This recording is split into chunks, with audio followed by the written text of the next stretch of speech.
Once my book is accepted by a publishing house, all my problems go away. I don't have to worry about a thing. Unfortunately, that's not the case. Hi, my name is Joel Marquez. I'm a writer and author, and today I'm going to talk about the differences between self-publishing and traditionally published. Hopefully you enjoy. All right, I'm going to start with what is traditionally published book and what does that process actually look like. So there are about 5 big publishing houses, and to get published in one of those, you need to go through a literary agent. And so what a literary agent does is they represent you to one of these 5 publishers. And the reason the publishers do that is it's just one gatekeeper. They know that if you are represented by a literary agent, there's been some balance and checks, and that the book that they're reading or they're thinking about publishing is actually of high quality. So as an author, what you need to do is you have to pitch a literary agent first, to submit a query letter to one of the agents that represents your genre. You can do this you can find a literary agent in the writer's market. There's tons of resources online to help you with that. But once you get that literary agent, then they will, like I said, they will pitch the publishing houses. And so you can get a literary agent, but you may not actually be able to publish anywhere because they might turn you down even if you have a literary agent. So with traditionally published, there's several steps. And I would say that the least amount of time it takes from the time you finish your book to the time it's published is probably about 1.5 years. And that's if everything goes very smoothly. And I would say on average, the time period is around 3 years. So it might take you about 6 to a year to get that literary agent.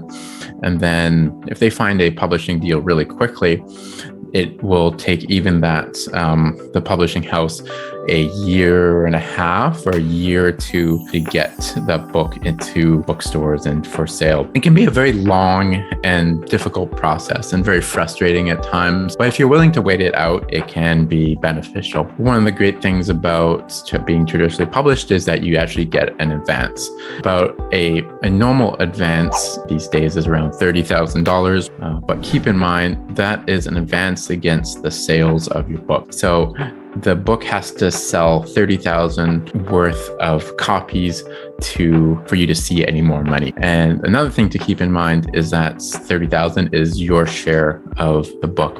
So for example, you probably only take home about $1, $1.50, depending on your contract of the final book sales, because you have to keep in mind that you have to pay your literary agent, you have to pay the publisher, you have to pay all those editors and everyone who's worked on your book, the cover design artist, all that. So they all have to be paid when the book is sold, right? So you only take a piece of that. So on contrary, when you are self-published, then you pay all those fees up front. So if you decide, some of the 2 biggest self-publishing companies are obviously Amazon, which you've heard of, and another is Ingram Sparks.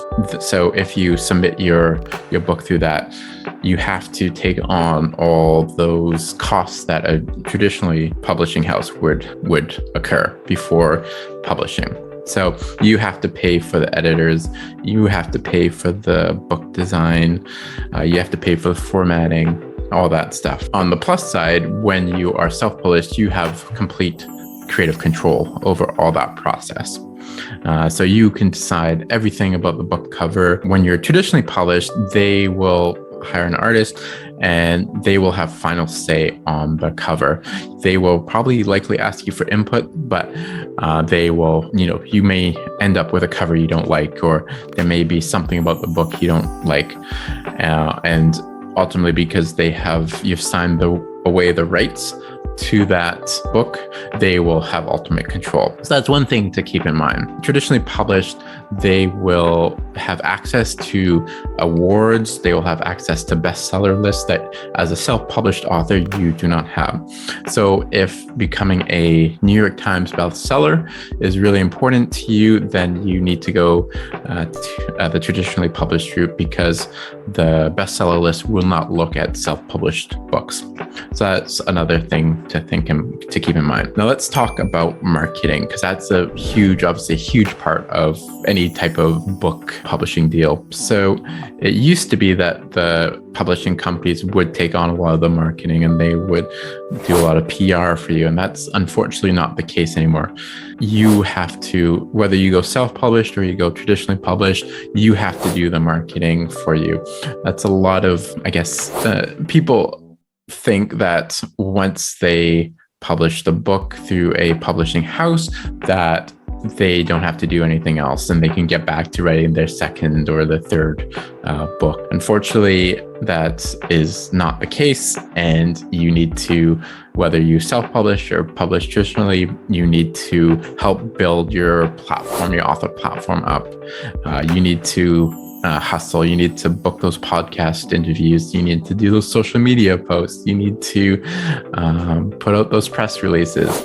Yeah, because the publishing house, unless you're Stephen King or one of the bigger fish, they will not help you with that.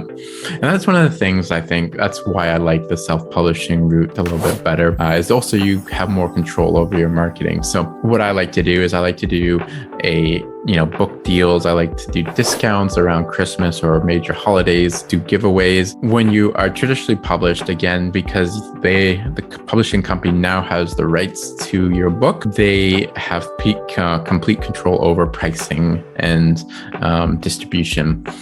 And so you can't do a discount at all, which I think is unfortunate. It's one of the positives about self-publishing. So I heavily lean towards the self-publishing route. I think the stigma that used to be surrounding self-publishing has largely dissipated. As long as you go through those big checks, you make sure that it's high quality, you do the editing process, you don't leave any grammatical errors into your book, that you have a high quality product at the end, that self-publishing is a great option. Of course, it's not for everybody.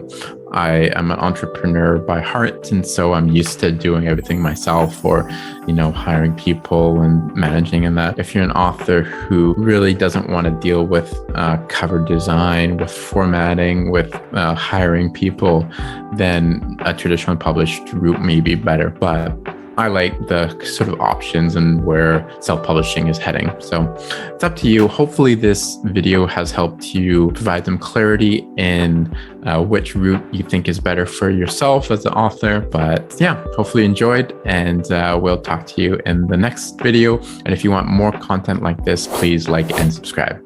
Bye for now.